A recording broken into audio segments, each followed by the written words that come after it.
In today's fast-paced business world, reliable logistics is key to success. That's where PC and FS Logistics come in. With a comprehensive range of services including air, sea and domestic transport, as well as secure warehousing, we've got your supply chain covered. From origin destination, our expert team ensures your goods are handled with care and delivered on time, every time. Welcome to Run the Football List tonight, guys. Boy, have we got a massive show for you tonight. I tell you what, there are some things that we've got to talk about, some serious stuff. And of course, the 1,000 kids who will be left out to play in New South Wales in 2026. May have a solution for you. Hup, check it out. Feel it right now, guys. Hup. Here we go, check it out. Hup, feel it. Let's do it, man. Hup. Welcome to Football List, guys, tonight. Thank you for joining us, everybody. Thank you. Hup, hup. Here we go. Hey! The cup of life, this is the one. Now is the time, don't ever stop. We should've known, gotta be strong. We should've known, right from the top. And when you feel the heat, the world is at your feet. No one can hold you back if you really want it, Carlos. I see it in your eyes, you want the cup of life. Like the days, you gotta get in there, Tony and Mel. Welcome to Football List tonight, gentlemen. It's our way, the highway, gentlemen. Here we go.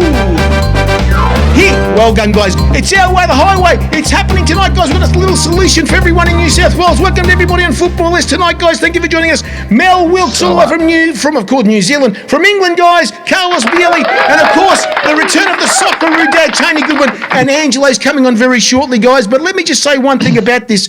I have some information before we go on to the other stuff that I want to talk about. I just have this announcement to make. Remember, guys, on Thursday, the 4th of September, 5 to 6 p.m. on Channel 31, Melbourne, our first show. It's a special, the Spirit of Community Football from Brunswick City Soccer Club, of course, guys. That's a special we're opening up with on the show. And, of course, we've got some guests, name of the guests here, of course. We've got Tony Goodwin, who's here on tonight, and, of course, Andrew Pascalides. What a show. That's not to be missed, guys. Our first show, and, of course, we're going to be doing some other pre-recorded shows as well in the next 2 weeks, the next 13 weeks for the show as well. But what I want to ask about, what I want to say is that I just cannot believe what's happening in New South Wales right now. We don't have any kind of information. No one's talking. I haven't heard anything. I've tried to contact people. They won't talk to me. Victorians don't get on with New South Wales people. But Carlos is here to talk about that. No, but what I have here to read to everyone, first of all, before we start the show, I have the, of course... we don't like the cabbage patches. What did you say? What's he talking about here, mate? We don't like the cabbage patches. What cabbage patches, mate? We're bloody Mexicans, mate. Get out of it. We're southern Mexico. This is what I want to ask you. I want to talk to people. Nearly 1,000 young footballers are now without a club, and parents are furious. Football New South Wales has pulled the pin on the Association Youth League, a competition that bridges the gap between grassroots and elite football level. Carlos, you're a New South Welshman. You must have some information tonight, at least. We don't like the cockroaches, by the way. Well, I tried to. I have interviewed John Tatsimas, the CEO of Football New South Wales. So I reached out to him, and he went to voicemail. Oh, here we go. And he hasn't contacted me yet, but I'll ring Football New South Wales tomorrow. Oh, but no. Let me say, I don't think this is the disaster that everyone is going on about. Let me go back, and I'm showing my age. I will be 62 this year. I'm still playing 11-a-side football. When I was 16, back in 79, I had the privilege of being selected to play for my local association against all the other associations, like we have the AYL, and that was this Saturday. And then on the Sunday, we went and played club football. Of course, we have evolved, and now we have these elite squads that take the creme de la creme away from association football, and they go and play for the under-15 youth league, AY league, whatever league it is. But they don't play for the clubs on the Sunday. So this had, in my view, the impact of diluting the quality left over for association or park football every weekend, because you took the best of the best and formed an elite squad, and off you went to play against other districts. All right, so that is great. Better coaching, better players, but you're left over with the dregs. So association football suffered because the best players were taken out to go and play in the elite squad. So there was no inspiration for the bad players to look to the good players for inspiration.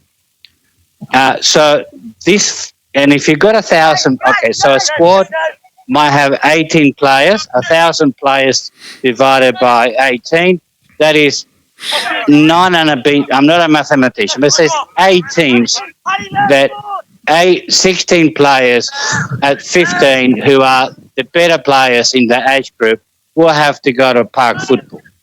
And so what? Let make weekend football better quality. The other comment that I've heard, we're going to go to coaching from 3 days a week to 1 day a week. What? Well, if you want to be a footballer, you have to do your bit and work up by yourself, kicking the football against the wall like Craig Johnston did for years and years. Three nights coaching is not going to do it unless you put the additional work for you to be a player. So the fact that they disbanded this competition as a pathway, to me, it is an overreaction because the beneficiary, it is the local association, Northwest Sydney, Canterbury, who will get an influx of players who are better players all around. And every club that I know of will want to welcome better players to the 13, 14 Division 1. So if you win the minor premiership, you get the champion of champion in New South Wales, you will have a top team. So to me, it is sad. It is probably from a PR point of view, has not been handled properly. But I think a lot of people are looking at the negatives as opposed to looking at the positives in 2026 when park football will be better for it because better quality players will go back to park football as opposed to being siphoned off to they deserve to be there. But what you're left with, the dregs.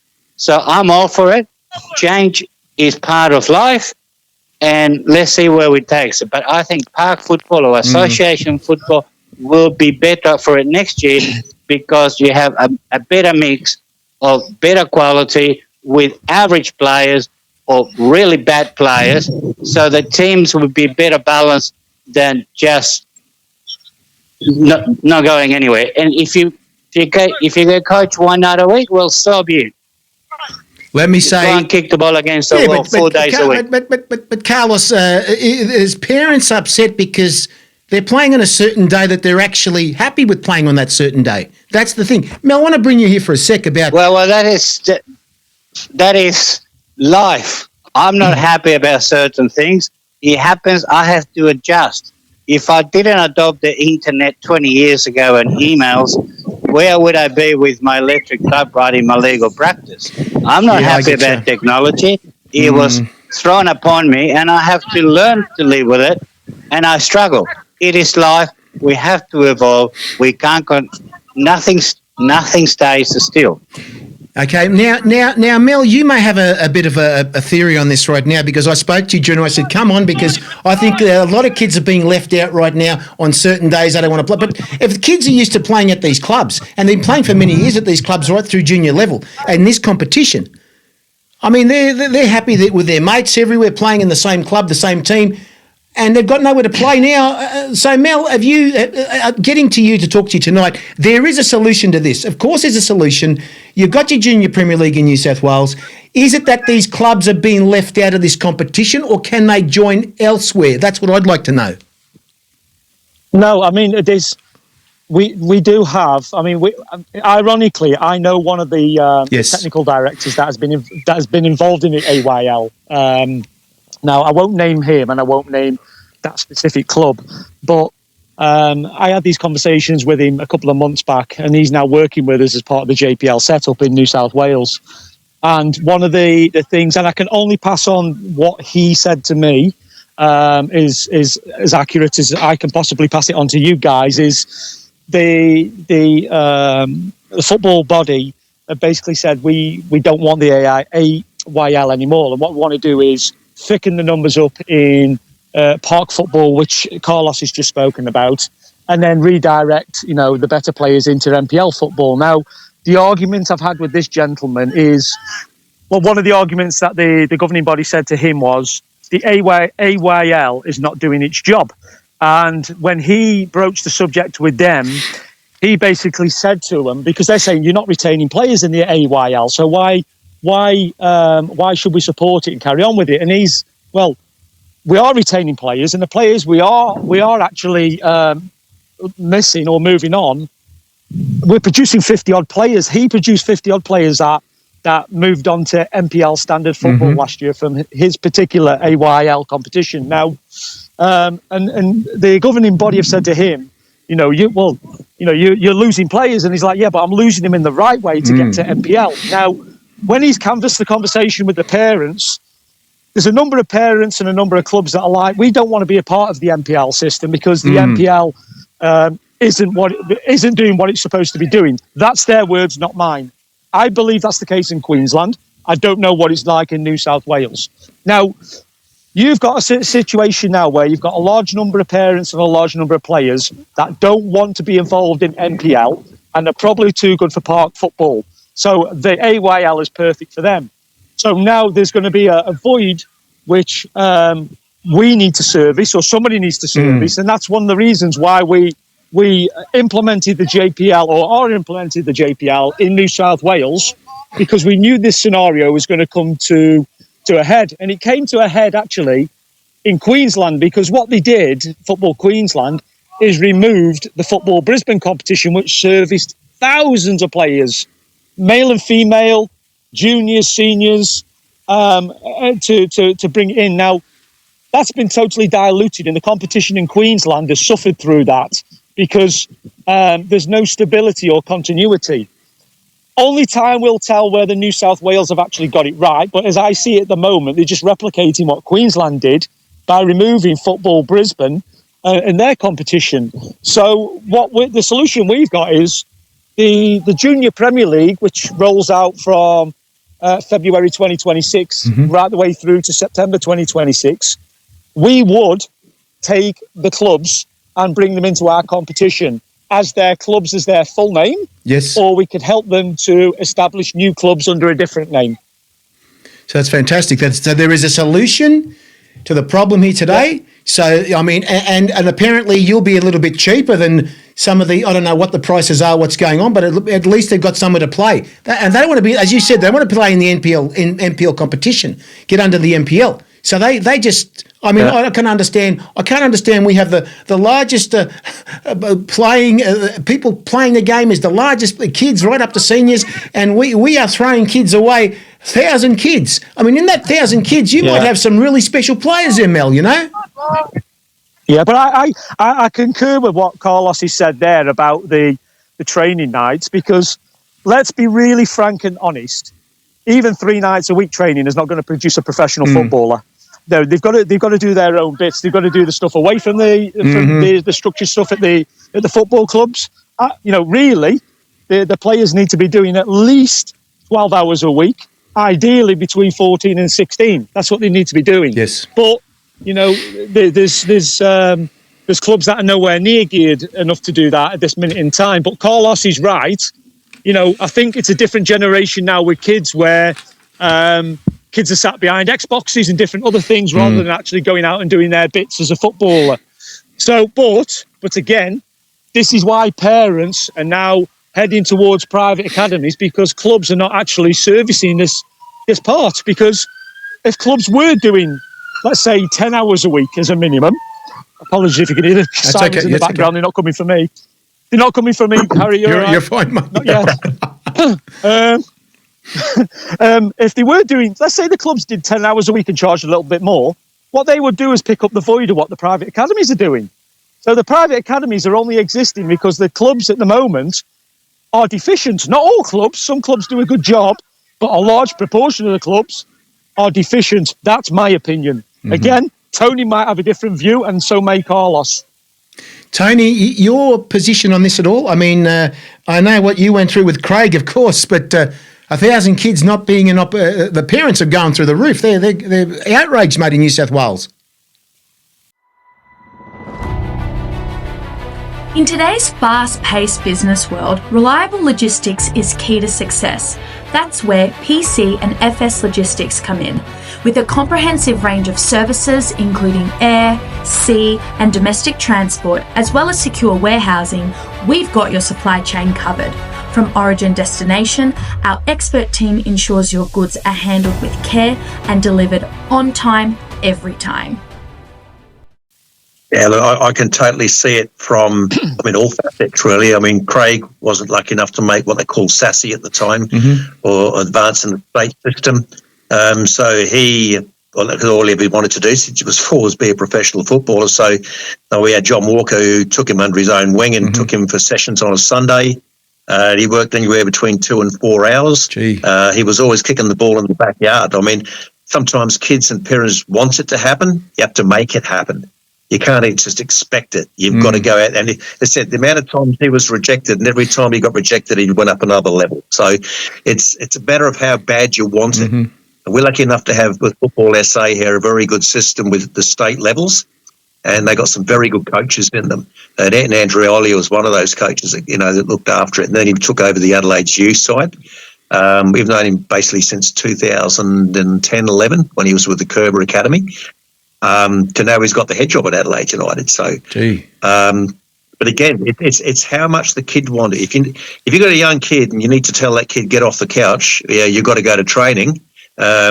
He's probably not that interested. But if he's saying to you, "Can I go 30 minutes to training, please? Can I go now?" Nurture that, because that means he's really wanting it. So it's really up to the parents and the kids to really be serious about it. But the systems are there. Sometimes the systems do fail. But if the kid's that determined, it's a matter of how long do you want to train? Train after school, go down the park. Craig was always out after 2 hours at Raiders taking free kicks. And they used to joke about it. They wanted to turn the lights off and go home. And they turned the lights off one night and it was a full moon and he stayed out for another hour. So it's about how bad do they want it. So I totally agree with what Merle's saying. It's there is a system, but there's also the player that wants it bad enough, and that's where sometimes private academies do fill the void. But yeah, it's a matter of how much, when you were actually in those academies, how much work you want to put in. But it's not. Don't go to the academies expecting them to make you a superstar. What makes you a superstar is yourself with the help of those academies. Whatever you learn there, you take it away and practice it at home. So Mel, one more thing with you is that you've actually been approached by some people. You've been approached by parents. Have parents approached you? I think you probably had some parents approach you. Your advertising in New South Wales is up. So what have they said to you? Where can they speak to someone there?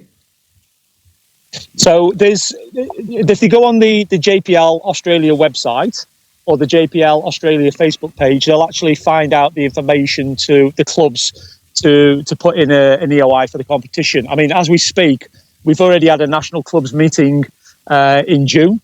That doesn't mean to say that now it's now closed. We want to grow the competition, and you touched on a good point, which I spoke about last week in the podcast, Harry, where you've got to make the game accessible, and to be accessible, it's got to be financially achievable for all. Now, I said this last week.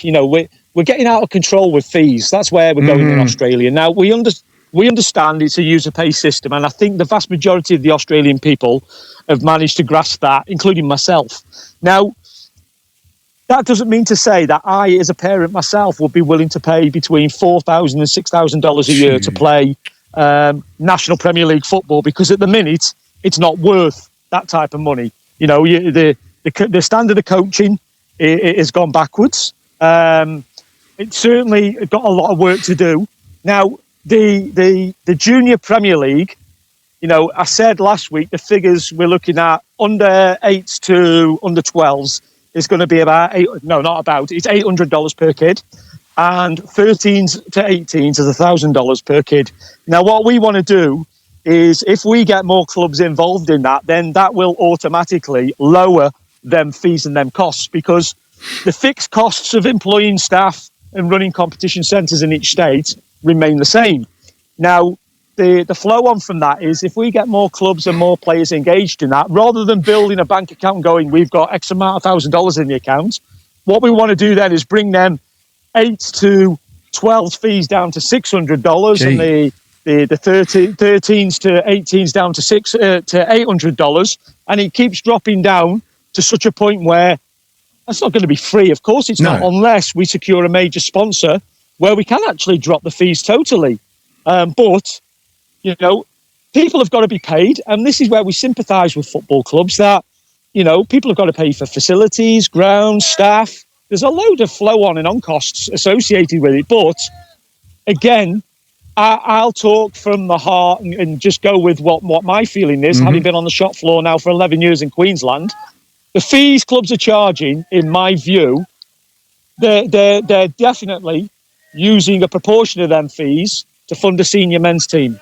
Without a doubt. Yeah. Without a doubt, that's what's happening. Yes. So the model that we adopted when we implemented the full-time academy is every single dollar that's generated in our youth development program gets reinvested into the youth development program. We invest $2.4 million a year in this. Gee. So, and then, you know, we're here now in the middle of Shropshire on a field that we're actually developing. We've got earthworks going on around us because we've got to bring these players over to a more robust competition, which is going to accelerate their development. Because every single one of these kids on this football field, I've had numerous conversations with their parents, and they are all dismayed at the way the game's gone or going in Australia, which saddens me because I think Australia is a sleeping powerhouse. Certainly, it is. In the early 2000s, which I spoke about last week, Harry, where I actually think if Australia had continued on its course in the early 2000s, with the way they were going with the AIS and different other parts, Australia would certainly be a standard top 10 FIFA ranked operation as a national team. But because they keep messing around with the system and the fees keep going up, I just don't know where continuity or consistency is going to come from. Yes. Carlos? Look, a couple of things. In the sense of the association clubs, the clubs are run by volunteers, so they're limited to what people are willing to put into the club. And in every club, there's a lot of takers, not enough givers. Another issue that is an elephant in the room is the cost of getting qualified to obtain your license. To get your A license, at the very top is quite astronomical. To get your C and B license is quite a bit of money. So the clubs are limited by the number of volunteers who do the best they can to do whatever they can within limited time. The private academies are there for profit. So they will employ coaches and other things because they're getting paid. Yeah. I do have an issue with private academies. I think they are unregulated. I think there should be regulations. There should be key performance indicators, what they should be doing, not doing at the moment. Anyone who has a coaching license can set up their dream football academy, advertise, and put a couple of cones in the park, go through the process, and off you go. So I think it's another issue for another day. I think clubs are doing the best they can with limited resources, but I agree with everyone that it's up to you to work harder and get better by yourself. You can't just be spoon-fed all the time. And I think another issue we have is obviously the high densities in urban areas. We're losing the quarter-acre home to house more people, so the backyard is diminishing, but that is how we're going, and that's something that needs to be addressed. Yes. Football fields are at a premium. We'd have the conversation about real grass, natural grass, synthetic, and so. But it is what it is. I think, despite the gloom and doom, I think the A-League clubs are producing some great talent. Adelaide is one club. Sydney FC is another club. The Wanderers. So the youth academies within those clubs, after a rocky start, are producing some great talent that the clubs are cashing in. And we need we said in another show, a transfer domestic transfer system where you could sell players to each other and make some money. Yeah. So, yeah, it's not gloom and doom. No. It can be better, but the A-League clubs and some of the NPL clubs in at least in New South Wales are producing some amazing talent. Okay, then they might not get picked up by an A-League club and they might have to go overseas, but that's how the cookie crumbles. Exactly. Now, Carlos, can I ask you a question? Harry, can I just jump in with Carlos? You're right. Because Carlos has operated in the game for a significant amount of time at a really good level. Now, back in our day, Carlos, you were a little bit older than me, but these private. You don't look a day past 21. Oh, thanks, Carlos. I'll put the money in the post. Carlos, I'm 21 plus the GST. Listen, now I agree with you with the private academies because every corner you turn is a private academy. And listen, we understand that people have got to pay bills, and I have no issue with private academies as long as they're doing their job properly. But like you said, they are unregulated. And there is a couple where you would go and watch them and go, I'm not sure about that. Now, the issue is, Carlos, I was a coach educator in the UK for 13 years. I worked for the FA and did some work with UEFA. So I built up a pretty good network and resume in terms of working hard to put people through their licenses. Now, I actually started going through the process in Australia and delivered some C licenses on behalf of Football Queensland, and the standard was pretty poor, and I got accused of being quite harsh as an instructor because I wasn't prepared to hand out a coaching license at C level, which is classed as an advanced qualification, which means if we pass these coaches, they can now go and operate at NPL level in the junior space and get paid. And if they are substandard, because we're dishing out these tickets like they are Smarties, then I'm actually doing a disservice to the game of football in Australia, because what's happening is, at the moment, they're handing out C licenses like they're going out of fashion. And I see some of the C license coaches operate. They wouldn't get through a community program door, particularly here in the UK. And I would suspect, Carlos, when you were at full tilt operational where you are, you'd look at them and go, I'm not sure about him. And the first thing they go, well, I'm an advanced C license coach. And you go, not for me, you're not.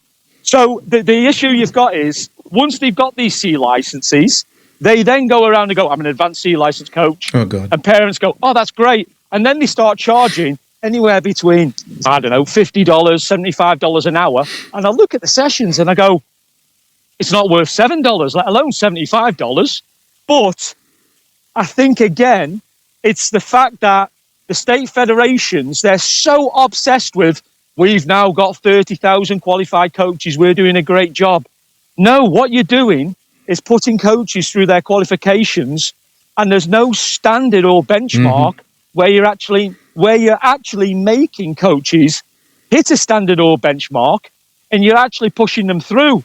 And then we're getting these coaches on the grass on a Tuesday, Wednesday, Thursday night, or wherever it may be, working with our emerging players.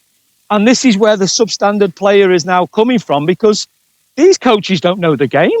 They're just gaining a ticket. And when they get their C license, within 2 or 3 months, they're jumping on a B license. That would never happen in any other country. It's ridiculous. No experience whatsoever in the game at all. Carlos, I'm interested in Carlos's opinion actually on that. Well, I think that regulation is the issue, because I agree that anyone could set up an academy. Yeah. But what I'm more concerned is not the cowboys in the game; it's the actual cost of getting people qualified to do the right thing. Yeah. And then once you get your C license, B license, it appears to me it has to be, if it was regulated, like I'm a solicitor in sole practice. Every year I have to do at least 15 hours of continuing legal education. Yeah. And if I don't, and I've got to tick a box to renew my license, I've done the 15 year. In theory, I will get audited, never have, but I'll keep a diary, and I'm not sure where a C coach, C license holder have to do X amount of work to update the knowledge. So to me, it's all about regulation. The cost for a lot of parents who want to be qualified, and for a lot of clubs, because they're the most astronomical. It's the most unreliable, unsafe job in the world. Job security is not there for a lot of people who wish to coach at the highest level. They have to spend $40,000 to get a license. So it is regulation is the key, and continuing education. You could make it mandatory, but you also have to have a thirst for knowledge. Yeah. So, Carlos, we've actually got a tie-up with the English FA here, and we've also got a tie-up with the Welsh FA, which enables Australian coaches to start that process in Australia to obtain their UEFA C and UEFA B. And again, listening to some coaches, not all coaches, they believe, the coach education system in Australia is letting them down, or it's not worth the money because it's a lot of money to pay in Australia, whereas they can go and get a UEFA qualification, which is recognised worldwide. So, I mean, I've sat in rooms with coach educators from Australia, and they believe Australia, their coach education system is one of the best in the world. I disagree. I disagree. I think they've got a lot to do. And I'm certainly not saying the English system is the best in the world either, but they're a hell of a lot further in front than Australia. So I think they've got to start getting real with terms of actually getting people in the game and delivering coaching qualifications at the right level, because there's a lot of good coaches out there that are not operating in the game at the minute because they've been ostracised, Carlos, because, they might be like me, they might be a prickly character and have too much of an opinion. And what they do is they keep them experienced people on the outer because you know a little bit too much, and you might be a threat to them because you might know a little bit more than them. So a vastly experienced coach who took me through my qualifications actually said to me, it takes you 30 years to be classed as an experienced elite level coach. 10 years to get your qualifications, 10 years to then gain your experience, and the next 10 years is to add the poetry in football. So once you've done your 30 years, or within your 30 years, you are then probably well versed to be able to pass on some of that wisdom, which you can do, Carlos, in football. I'm not. Oh, thanks. Thanks for the compliment. He still plays. Listen, he still plays. Look, my 55s Division 2 are looking for some guidance. I knew it. A tactical director for us. You're more than welcome to come and join us. I had to say he plays still. He still plays. He's got it right there. And Tony Goodwin, you're more than welcome to be a FIFO, fly in, fly out football tactician. Exactly. 3 years older than you, mate. Now, we need... you could be the the advisor. Honestly, you could be the interstate advisor. So, Harry, what I'm going to finish with. I'm sorry. Yes, please. No, you're right, mate. No, it's all good. So right. What we're doing with the JPL is we're actually putting the JPL coaches through the UEFA qualifications. We're not saying that they can't do the AFC ones. We're just making the UEFA qualifications accessible, and we're going to help to fund that provision for the coaches as well. Beautiful. In today's fast-paced business world, reliable logistics is key to success. That's where PC and FS Logistics come in. With a comprehensive range of services including air, sea and domestic transport, as well as secure warehousing, we've got your supply chain covered. From origin destination, our expert team ensures your goods are handled with care and delivered on time, every time. Fantastic. That's fantastic. Yeah. Now, do you want to go back to your training? Because we've got the next segment. Unless you want to hang around, it's up to you, Mel, to hear some of the rubbish that we're going to say very shortly, which is absolute rubbish.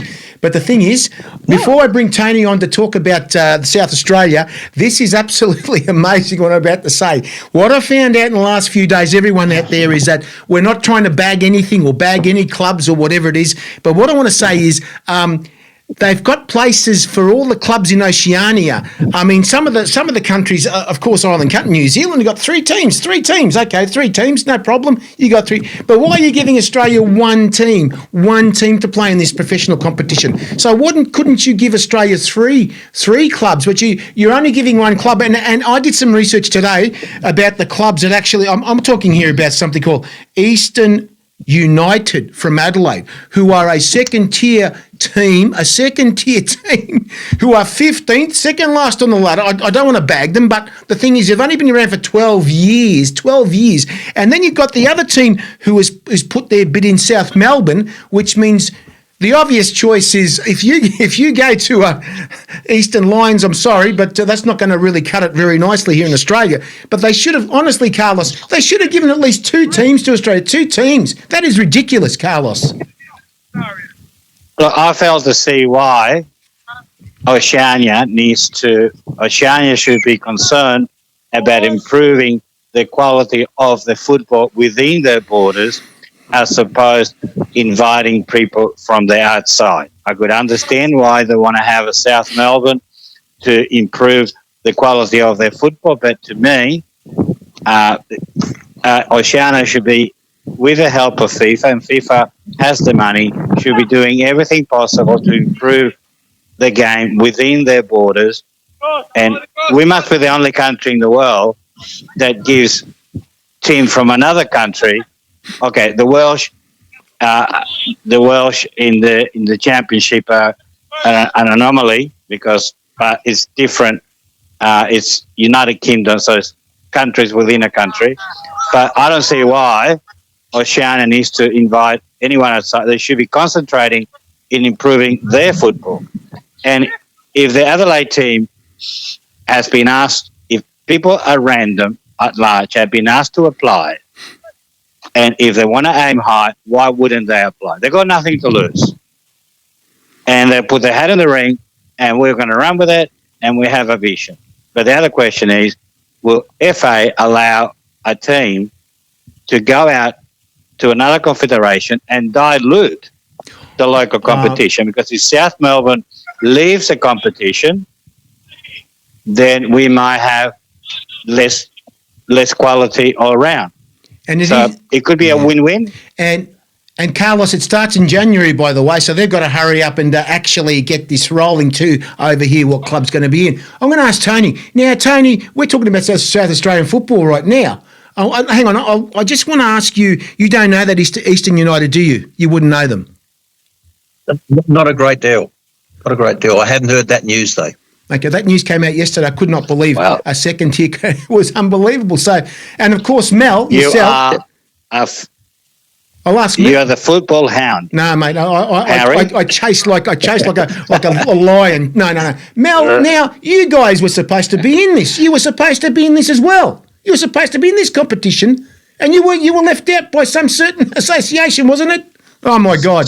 You know. Yeah. So we weren't. We got to the point where we submitted all of our material. We got through to the latter stages. The only thing that we were waiting for was a letter of support from Football Australia, and they didn't provide one or wouldn't provide one. So, but we were, we're still got the door open with the national second tier, but at the moment, we're not going to walk through that door either because it's not worth the risk and the finance.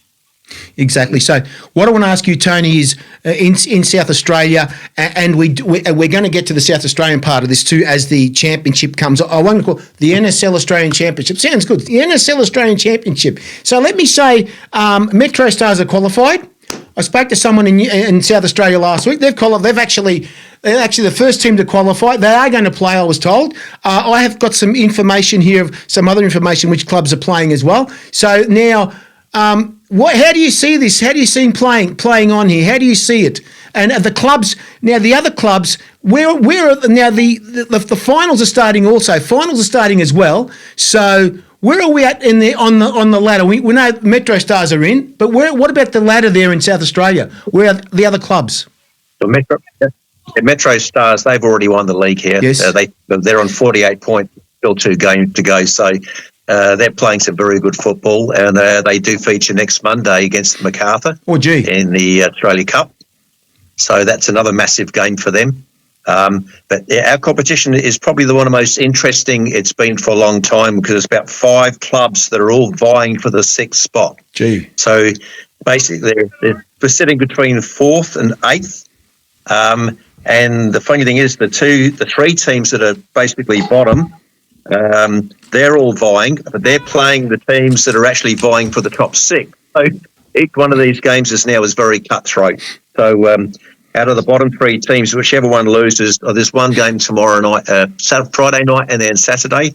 Whoever loses that would be gone. But then, of course, if they win, there's a chance they could stay up, but it will ruin the top six chance of the team that they beat. So it's one of the most interesting games, or one of the most interesting seasons, and it is very tight. I mean, Harry Hills had a great win against Raiders on the weekend. Basically, they were sitting second and the last and bottom. Raiders lost that in the last 3 minutes of the game, conceded 2 goals. But then that caused Harry Hills to jump up. So, it's going to be a very interesting game. I'll go to a Friday night game and a Saturday game this weekend because I mean, know most of the players there. Incredible competition. Going to make one mention for Melbourne Knights. I mean, what a shock that is. I mean, a team of that magnitude being relegated. They're going to be relegated this year, which is a disgrace. It's a shame because, you think, I mean, there's sister clubs of Sydney 58, but also Adelaide Croatia Raiders. And you think a club, that Mark Paducah played for. Yeah, I can't believe this. And some of the players, a lot of Socceroos came from there too. A lot of Socceroos. Oh, look, it's a shame. It really is. I mean, something that big and, dear to an Australian football being relegated. It's a shame. I know exactly. And but other than that, everything's going good. Adelaide's training really well. Yes. They've got, obviously, 4 months to recruit some players. But other than that, there's plenty of football still going on. In South Australia, so it's excellent. Okay. In today's fast-paced business world, reliable logistics is key to success. That's where PC and FS Logistics come in. With a comprehensive range of services including air, sea and domestic transport, as well as secure warehousing, we've got your supply chain covered. From origin destination, our expert team ensures your goods are handled with care and delivered on time, every time. Yeah, can't complain. It's very exciting finish to the season. What I'd like to bring up here right now, and Carlos, I think Carlos is writing some stuff there too, but what I'm going to write down here is, I've got all the teams that are going to qualify. All the teams are here to qualify. We've got here, not Broadmeadows in Victoria, this is Broadmeadow Magic in Northern New South Wales NPL. They've qualified, Carlos, as well. You know who they are. They did indeed, and well deserved. And we've got to give a clap to Cooksville United, a team from Newcastle who went away and achieved the impossible.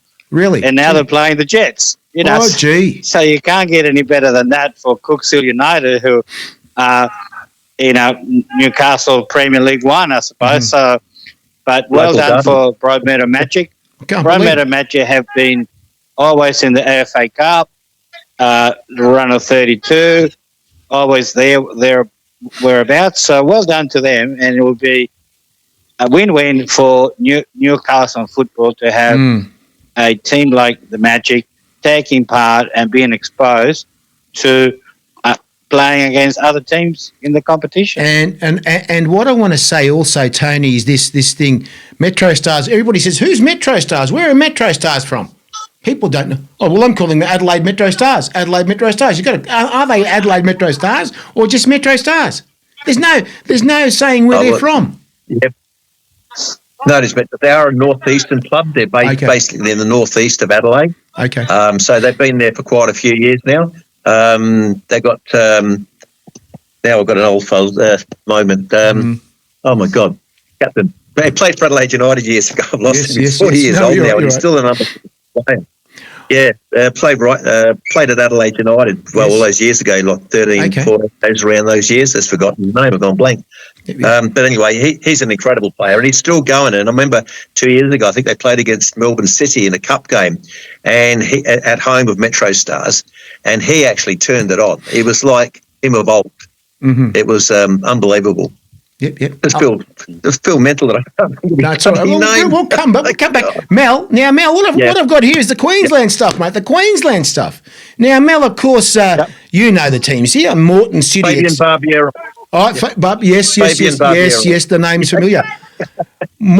Morton City Excelsior and I call them Brisbane Queensland Lions. Now, Excelsior on 38 and Queensland Lions on 36. My God, that's going to go right down to the wire. You know which clubs these are, that's for sure. Yeah, so Morton City Excelsior used to be called Morton Bay United. Now they've been strong all the way through the NPL competition. So they've always been in and around it and won grand finals and stuff, as have the Lions, Queensland Lions. So either of them are going to be a strength going into this the championship, Champions League model, if you like. So they'll definitely fly the flag well for Queensland if they decide to take that opportunity. And I suspect, I don't suspect they will refuse that opportunity. You think Queensland, you really believe that they're going to give them an opportunity? They're going to say, you can't play here, sorry, you can't play. Yeah. Are they going to come and do this, you think? No. Are they? No. I think that, one of them clubs will definitely get that opportunity as one of the state winners. And yes. I think it'll probably be Morton City Excelsior. But I do actually think that they will go and play in this championship model or Champions League model for particularly this year. I'm not sure what it's going to look like long term because obviously Football Australia have failed to gain any new traction or new applicants for applicants. They've got new applicants, but they couldn't get anybody else over the line. So in terms of longevity of this competition, I've been speaking to a number of people from different clubs who are the foundation clubs. They're concerned that there's no longevity in it as well. So who knows what's going to happen. I hope, honestly, I sincerely hope that it does get over the line and grows and they get 14 teams, whatever it is, and it becomes a good programme, home and away. But at the moment, again, I just think it's too much of a financial stretch for clubs or too much of a risk financially for clubs because there's a lot of unknown factors within that as well. Carlos, now, let me just say about this club that the points are they're far ahead too. So far ahead, South Hobart are that far ahead. They're basically qualified, Carlos. So now this is a big club. This is an amazing club. They played South Melbourne a few weeks ago in the Australia Cup. Yes, it is the oldest club, one of the oldest club, and with a proud history. Ken Morton, it's well known in Australian football from the early days NSL in the old National League, and he is what has made South Hobart the powerhouse they are. He might have retired, but he set all the foundations for the club to do well. So well done to South Hobart. And another thing is that is the injection to the local economies that this competition will bring, because if you fly to South Hobart, you will have a squad of 16 coaches, physio, medical staff. At least 25 people will fly, even if they fly on the day, fly back. The injection of funds into the local economy is astronomical. And tourism, it puts South Hobart on the world stage. It does. And so it's a win-win for everyone. And I'm really hoping that the state governments, once they see the exposure they could get for a small amount of money, that they come into the party as well to support the competition, because it will be televised. Perth will be seen around the world or around the country. Hobart, that's a nice place. Let's go there next time. Adelaide's the same. So hopefully, and in 2026 and beyond, not just Football Australia, is the local state governments see the benefit.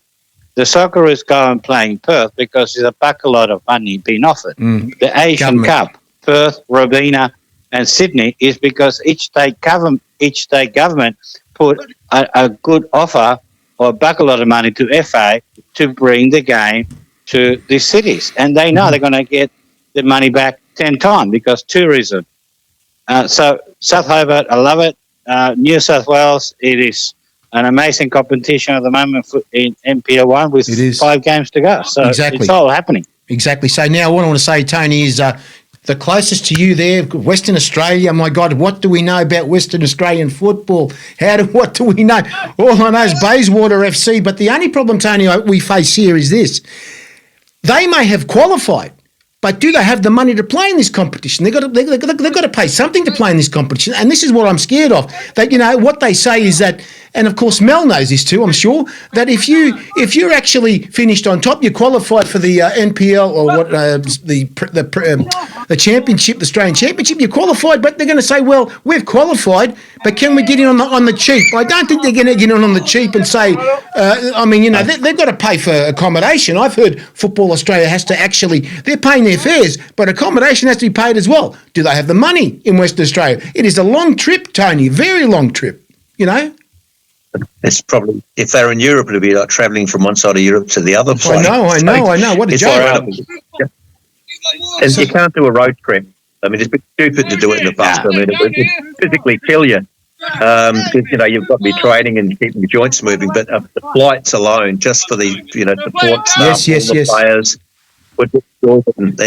Unfortunately, it's hardly unsustainable. I mean, you look at like Wellington going to Perth and vice versa when we have the A-League. 9-hour flight. 9-hour flight. God help us. God help us, guys. And they usually do it within a day before, and then, of course, you've got to get off the plane and train because of your joints and all the flight. And there's a lot of physical stuff that goes on behind the scenes to get the player's body playable. And to have a 9-hour flight and then get there and play basically the next day is expecting a lot. But imagine the cost alone just for doing that. I know. Western Australia doesn't have it tough when it comes to travel. Let me say, NPL Victoria now. NPL Victoria's, it's actually, but look, Avondale are on top, and of course Heidelberg United. They both got 55 points. Forget about Avondale; they're already in there as a foundation club. But you're talking about Dandenong Thunder at 50 points, and you're talking Heidelberg 55. Gee, that's going to be really close. So forget about Avondale; they're already in there. So that's the point I'm making. We'll see what happens there. But let me say one thing about this one too. Carlos is pretty well versed with this one. ACT NPL, Canberra FC, they're going in. They're in there. Are they going to be able to afford this, Carlos? Canberra FC. They're a Croatian team, I think they are. Well, hopefully. Well, Croatian, Mongolians, a football team. Who cares? That's right, exactly. Canberra. And I'm sure that the Canberra football community will rally around the team. And I'm sure if there is a will, there is a way. And even the WA people will find a way to make it work. Yes. Everyone needs these for the growth of the game, and we have to give a plug to Kingsway Olympic. Oh yes, from Perth, upsetting. Yes, the victory. We have to give him a plug. Mel, it's a bit noisy where you are, Mel. It's a bit noisy out there. We're getting a lot of noise. Hang on. No worries. Let me just come out of the way. Sorry. No, you're right. No worries. So let me say right now, Carlos, in your neck of the woods, NWS Spirit FC. That is a big story, apparently. A big story for them to actually get up there. My God. They are the association-funded club with perhaps the smallest budget. They play Sydney Olympic, and they score the winner in the 91st minute. The substitute, yes, Keith comes into the fray. First touch of the ball, bingo, goal, 2-1. They're on 58 points. Apia Laika, 55 points. They're already in there. Marconi, 52 points. Now this Sunday is a big Italian derby. Apia goes to Marconi.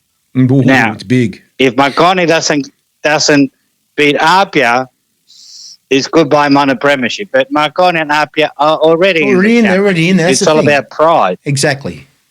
And Rockdale, who had a plus 30 goal difference and streaking away, is now fourth on 51 points after two consecutive draws last week against the Western Sydney Wanderers and the week before against the arch rival Sydney United, 58 at home. So they're falling off the pace, but it's up to Spirit now to lose the competition. Exactly. Because they're 3 points ahead. They never give up. They never change the way they play. Yep. They never do Route 1 football. They just keep passing the ball. And it was just heart attack material. It was 1-1. We thought, okay, here we go.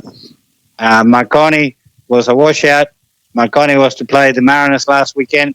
However, the bad weather in Sydney, all matches on real grass were called off. Spirit has synthetic. So they went ahead. Oh, boy. So Marconi has one match in hand, but the big one, the crunch one, right on the line, it is the Italian derby, 3 p.m. On Sunday at Marconi, which is known to many of us as the Wembley of Australian football for its amazing grass surface. Now, let me say to that's on NPL TV too. It will be on. I'm yeah, NPL Mel, TV, yeah. This is great. the next. Watch the game. The next thing I'm going to tell you, Mel, and everybody out there right now, this is the most disappointing, the very disappointing turn of events where NPL Northern Territory are not involved. That is an absolute disgrace. Why are they not involved? I don't understand. Nobody's talking. Have they said anything to the Football Australia? They want to be. There's nothing, Mel. They have that many kids in Darwin who are playing good football up there, not getting an opportunity. Another one, Mel, where what is happening here? We're okay. You put in Canberra in there. If you put Canberra in there, put at least the NPL Northern Territory. It's a disgrace, Mel. This is another point where, Harry, we've got in our academy in Australia, full-time academy in the Sunshine Coast. We've actually got a boy, Will Simpson, who's just come back from the Emerging Socceroos, and he's from Northern Territory. Fantastic. So, Northern Territory, another one that I've got a reasonable level of hotbed of talent, like other regional areas. And you're like, well, unless there's been, word from the Football Federation NT to say we're not interested, I can't understand how Football Australia can operate like this. Now, I know. The other thing I was going to say when Carlos and Tony were talking about, the states like Perth and other places like Hobart, what will happen with the championship for this next 2 years? Because that's what they're talking about, the 2 years for the Champions League model. There'll be a lot of excitement. It'll be the honeymoon period. Like everything that's new, everybody will get behind it because there's a level of excitement. And then when it starts to find its feet, things will start to settle down. And then you'll see after a couple of years exactly where this competition's actually going to go. So what will happen is there'll be a lot of hype around it. There'll be a lot of excitement, which is good. And Carlos is right. I think the tourism and the revenue in these states where, teams and clubs will fly in and take spectators and take people is great for tourism, and that's healthy for Australia. But I think in the long term, what will happen is it'll sort of not die of death.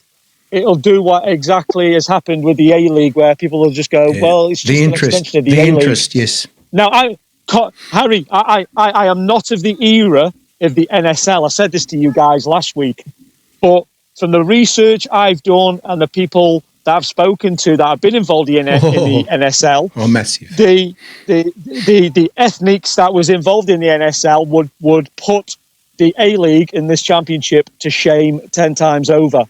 When you're getting, 30, 40,000 spectators at a grand final in New South Wales or even in Queensland in yesteryear in 97, compared to what you pull out these days in terms of the A-League, it's pretty disappointing. So I'm not sure. I don't have the answer. I think collectively, we've all got the answers. But I just think, people at Football Australia have got to get football people around the table and not have administrators, pen pushers and other people that are not really immersed in football, making football decisions, which is hindering the game. In today's fast-paced business world, reliable logistics is key to success. That's where PC and FS Logistics come in. With a comprehensive range of services including air, sea and domestic transport, as well as secure warehousing, we've got your supply chain covered. From origin destination, our expert team ensures your goods are handled with care and delivered on time, every time. Okay. So I have to agree with you there, Mel, because when you look at, if you look at the latest stats from Australian football, we have a 12-to-1 ratio more than any other sport, including like over the AFL and the NRL. Why aren't those kids that are playing the game, why are they not going to games? Why are not parents going to games? Because our game should be the biggest in Australia. We have the most participants. So, like you said, what is the answer? Because the formula says we should have massive crowds every week. I mean, look at the Milan game in Perth the other day. Oh, that was... Look at the size of that. I'm going to watch Perth every week. Yes, I know. Where's that fall off? That's a big question. And that we need was answers. To. Where are they fall? 9-0. Tony, I think I'm going to throw a grenade in here. So, but I think when again from the research and the people I've spoken to, when we had the ethnic clubs playing each other, the Greeks against the Croatians against the Italians, against the Macedonians, I think they were so concerned about the rivalry, the hooliganism. I don't want to rain on Football Australia's parade, but hooliganism happens whether there's a game of football or there isn't a game of football. And if people want to have a fight, they'll organise a fight away from the football anyway. And it happens at Premier League level, and it happens down at conference level in the UK and other parts of the world. And everywhere. Them ethnics have a great deal of passion over their football clubs as opposed to supporting a franchise at the moment. So if I'm a Greek heritage individual, I'll back my Greek club 100% like I would as an Italian, like I would as a Macedonian. And I just think what they did in the game with taking the heritage away from the NSL, I think they've actually crippled Australian football. And it has, because we're not getting the kids that are actually developed by those clubs, the passion of the families coming to the filling the club rooms there with their own cultures and everything. That's lost. It's gone. There's no and actually to go and see a few weeks ago when I went to see South Melbourne and Preston, where you had nearly 7,000 people at Lakeside, unbelievable. And you should see them in the streets, in the streets going with their flags and everything and cheering and chanting. That's what we're missing with the A-League. We are missing. They should have, and of course, a few years ago when they started, they should have kept a couple of the ethnic clubs in there. Oh, well, they didn't do that. They decided to do this, and this is what's going on now. But that's the point. What I'm going to say right now is, I have the groups here. The groups, of course, of Carlos is all this work this afternoon, mate. Was really, you're a school teacher, so you know my work here. There you go. Now, Group A, gentlemen. Preparation is the key. Group A, South Melbourne. Group A, Sydney Olympic. So that first game on the 10th. On the 10th, Friday the 10th of October. You're gonna hear the old NSL chanting and everything, mate. Everything, mate. Believe me. And then the second team, the second team could be two, Moreton Bay or Queensland Lions, but Broadmeadow Magic are in there. So you have, and let me say, Broadmeadow Magic are actually a Macedonian background club. There you go. That's the thing. So we're talking here about Group B, Marconi, Wollongong. There's another big name that you guys have forgotten about.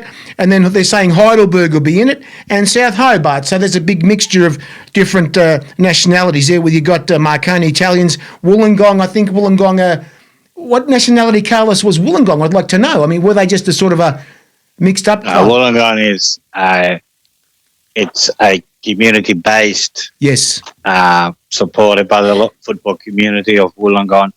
And look, the issue with the old NSL and the ethnic flavour is that many of the pioneers have grown old in the 60s and 70s. They're gone. And their children are fully assimilating to Australian society. That's right. So they don't have the same passion as mum and dad did. And going to football on the Sunday was a way to reconnect with the mother country. That's what it is. Now we have TV sponsorship. We don't have to go to the game anymore to enjoy the game. Tony sits in beautiful Adelaide and watches Spirit FC. You can spend the whole weekend watching football from 3 o'clock till about 10 o'clock at night without leaving the comfort at home. So the ethnic flavour for the old clubs, those pioneers are now in the 70s and 80s. Their children are fully assimilated, so the motherland is a distant memory. Yes. Now, in relation to Northern Territory, I've got to say, that's terrible. Unless Darwin Olympic was in the run of 32 against Nunawading. Okay, Nunawading from Brisbane MPL 3. They've been losing big each year. They lost 9-0. Yes, I had a player sent off, I get it. But each year when they get it to the round of 32, they get a home match and they'll lose badly. And they do. So Northern Territory needs to get the house in order by having a better show in the round of 32 of the Australian Cup before we could say to NT Football, we'll give you a spot. Because at the moment, if the Premier team is Darwin Olympic, losing 9-0 to Nunawading from Division 3 in Victoria, that is not the team I want to have in my second tier competition. Let me tell you, they used to play. NT needs to get a house in order. They used to play in the Singapore League, if you remember. They used to play in the Singapore League many years ago, and they did. Yeah, but I'm saying year after year, Darwin Olympia has not done football good. Has not given football a good name, but losing big. I know that. Let me just say one thing. Let me finish this. So we're talking about Group B, Marconi, Wollongong, Victoria, Heidelberg, and, of course, South Hobart. Then we're talking Group C, Avondale FC, Preston Lions, Canberra FC, and NSW Spirit. Okay? Group D, Arpia Leichhardt, Sydney United. My God, that's a massive club, Sydney United. And then you've got the Metro. Boy, that's a tough group. Metro Stars and WO Bayswater. And let me say one thing, Tony, to you about the Metro Stars. Somebody told me that the Metro Stars will win this competition. That's what I was told. Oh, they are a quality side. To play. Look, you're probably. I'm really hoping they do well against Macarthur next Monday because at the moment. Aspiring, doing well, and I just got a funny feeling if there's going to be a cup set, it'll be Metro beating Macarthur. If they could beat them, and Sydney plays Sydney United plays Sydney FC at home 3 p.m. on Sunday. The last time they played in 2014 on a wet, horrible winter day at Endenza Park, 8,500 people turned up. So I'm hoping if the weather holds in Sydney, we're expecting another downpour, we could get 10,000 plus at Endenza Park. And I'm afraid that the Sydney United hardcore supporters will do what they do best, which is do the wrong thing at the game and bring the game into disrepute. And they're going to get hit with a wet letters like they do every year. Now we've got something to say. This is the impossible. The impossible has happened in Victoria. This is really the impossible for everyone to listen out there right now. Now, the final this week on Saturday at 4 p.m. The Doherty Cup, the most important competition in Victoria. Guess who's playing? Guess who's playing, Carlos and gentlemen out here? South Melbourne versus Heidelberg. And then before that game, this is the freaky thing. The freaky thing. The women's Nike Cup. Baby Doherty. No, the women's Nike Cup, of course, Nike Cup equivalent to the men's Doherty Cup, South Melbourne versus Heidelberg. How does that happen? How does that happen? It's how you work that out. How does that happen, boys? This is unbelievable. So you're talking about a game of 2 games that both supporters will be there from the beginning to the end. That's the other thing. And you know, the rivalry between... Win-win. The rivalry between these 2 clubs has been... I can't... and, of course, Tony, you know, the old NSL days between South Melbourne and Heidelberg? Okay. There's going to be a lot of security. There's going to be a lot of... Mate, it's going to be... And I tell you what, if you really... Honestly, I wish Mel was here, because Mel, if you had time one day to come to Melbourne and watch this game between Heidelberg and South Melbourne, you would think you're back in Europe. And this is the old NSL derby, by the way. This is the old NSL derby, what you're talking about before. So this is going to be like a big derby match. There's going to be a lot of people turning up here, all sorts of things, Mel. And that's what we miss in this country. We miss the camaraderie of the ethnic stuff. It was all Carlos and those. That was like a big meet, a big party, a big day. Sunday, you go to church in the morning, the Greek, and then you go to the game and have a party atmosphere, Carlos, too. Yeah. Harry, there was no television. There was only one game a week. That's right. That's why we should. That was it. Had to go. Get rid of YouTube. You missed out. Get rid of YouTube, mate. Now we're spoiled for choice. No, but television sponsorship brings money to the clubs. You couldn't have the wages you're paying the European players unless you had this bucket-load of money from Sky TV and all the other associated entities. So television has brought the game to many of us, but also has meant that many of us became lazy and stay home. Exactly. We know that. No, I still go.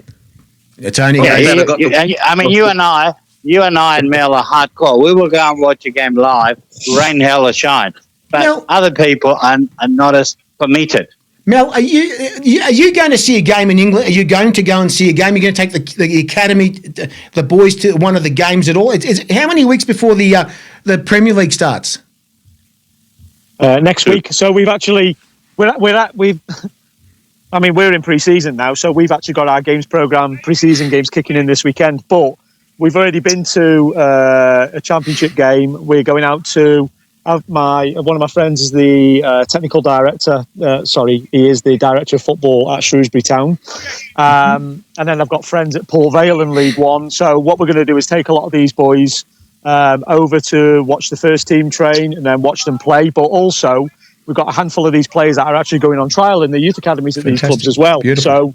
So, but there's no promises they'll actually get signed. But there's a genuine interest in a handful of these players who have the opportunity to kick on in the game. So that's what we're trying to do. But I want to ask a question, and it's a really open-ended question. If Football Australia now ditched, and it's not the Football Australia because it's the APL, but if the A-League was ditched and it went back to the ethnic clubs, do you think the game would regrow? Do you think it would grow? Carlos? Well, I think the key for any new competition is for the ethnic clubs, the Olympics, Marconis, Melbourne, Croatia, is to reconnect with the local community. Yeah. Because the pioneers are now in a nursing home. Yeah. So we need to reconnect with their children and now the grandchildren. So it's to reconnect and embrace the local community whilst highlighting the amazing achievements of the football pioneers of Sydney United, the Greek migrants, and so forth. So it can work, but the key is about Preston Macedonia has done it. Yes. Yeah. And so we need to replicate that model all over the place and show the young third-generation Greek Australian what South Melbourne did. Yeah. And then re-educate them because many of them cannot even speak Greek or Croatian. They're fully assimilated. Exactly. So it's all about connecting with the community and marketing the game and involving each one of us who are not of Greek heritage or Croatian heritage to feel that we belong to this club. Yeah. Let me say... What do you think, Tony? Tony, you go on. Sorry. No, you're right. Yeah, look, I just wonder...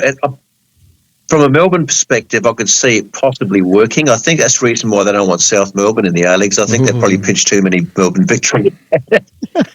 I can tell you stories. Same as in Adelaide, we've got a massive Italian community. We've got a massive Greek community against West Adelaide and Adelaide City. It was huge years ago, going to High Mark. Massive. I just don't see the clubs under it because a lot of them were created sort of after that mainstream of having West Adelaide and Adelaide City. So I don't think, even though they've got certain heritage links, I don't think it's strong enough to build. So if Adelaide City went back in, it may be great for a while, but I just don't think the kids have the same passion that we had when we were kids. Yeah. And I just don't see the chemistry. It may work for a little while, but again, there's too many distractions in society. It's a shame because I'd like to see, but I'd like to see. I would have liked to see the South Melbourne and say a Wollongong, from Victoria, New South Wales, filling the void of Macarthur and the Western United. Yeah. Okay. But I think that would work because they've already got their own crux of people around them. Yeah, I think the A-League missed a trick actually when that opportunity came. I think somebody like a South Melbourne, if they'd have put South Melbourne in there and then started to create the opportunity for promotion and relegation, if they'd have put South Melbourne in there, I think that would have kicked the game on a little bit more. I do. Yeah. Let me say one thing.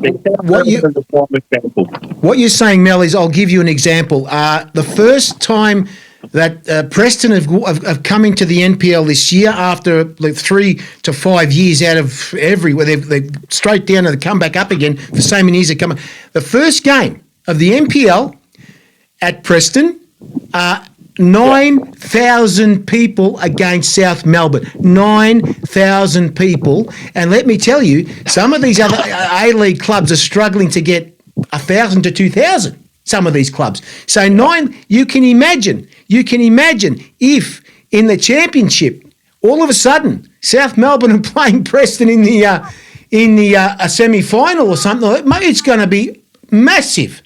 And it's going to be completely big. It's 9,000 people. I couldn't believe it. And then at the second game at South Melbourne, that about 5,000 people. I mean, there you go. I mean, there's an opportunity here for this competition to go with people. And let me say one thing about that game. You're talking about, Carlos talking about young kids turning up in the second generation. Let me tell you about the generation at Preston. We're talking here, their juniors come to the game. Teenagers come to the game. Grandparents come to the game with their grandchildren, and it's unbelievable. The atmosphere is unbelievable. You should see the different age groups turning up. This is what we want, Carlos. This is what we want. Remember the old days, Carlos? That's like the old days. Well, it as I said, the challenge is for the clubs to reconnect with their base. They're doing it, community. And starting now. Once you are successful, everyone will benefit. Preston has shown the way. And I'm sure the other clubs, it's hard work. It's not easy. It's true. And there's a lot of ground stomping, but it can be done. Exactly. So let me just say one thing before we finish tonight. Thank you, Mel, for coming back on and get very interesting stuff about, of course, the Junior Premier League. We'd like to get you back on again and see what's happening. And, of course, the championship is starting very shortly, guys. Boy, we've only got a couple of months left and the teams are just about there. And for you to make this a success, you all have to go to these games. Let's build this up. I don't want to, this is a completely different competition to the other competition. We don't want to talk about them, but we're concentrating on building this competition to go as far as what this other one is, but we know who we're talking about. People that say, I'm a hater of that one. Well, it's not working quite well anyway, but that's the thing. But thank you guys for joining me tonight. Thank you, boys. Thank you for joining me tonight on Football Lesson. Of course, Tony, we'll get you back again. Of course, Mel as well. So, boys, thank you for joining me. Carlos, don't forget your red card, mate. You know, right? There you go. See you next week. Thanks, boys. See you next week, guys. Thank you for joining on Football Lesson. Thank you, boys. Thank you, Mel. From England, Angelo, where are you? You didn't turn up tonight, but that's fine. You got through. Thanks, Tony, for coming on. Don't forget, guys, next week it'll be Tuesday night. Boy, we got a massive show again for you. Hey! Felix. What a great show we had tonight. All the way from England, Mel was there, but probably get Angelo on next week. That's no problem, Felix, don't forget, guys, share this show out. Share it out. I'll be doing it this afternoon later on. Hey, tonight that means the cup of life. This is the one. Now is the time. Don't ever stop. We should have known. Gotta be strong. We should have known right from the top. And when you feel the heat, the world is at your feet. No one can hold you back if you really want to go the NSL Championship. Feel your soul. You want the cup of life. Like this. Thanks for joining me, guys. Next week, a massive show again. Tuesday night, 8 p.m. Good night, guys. Thank you. Here we go. Hey.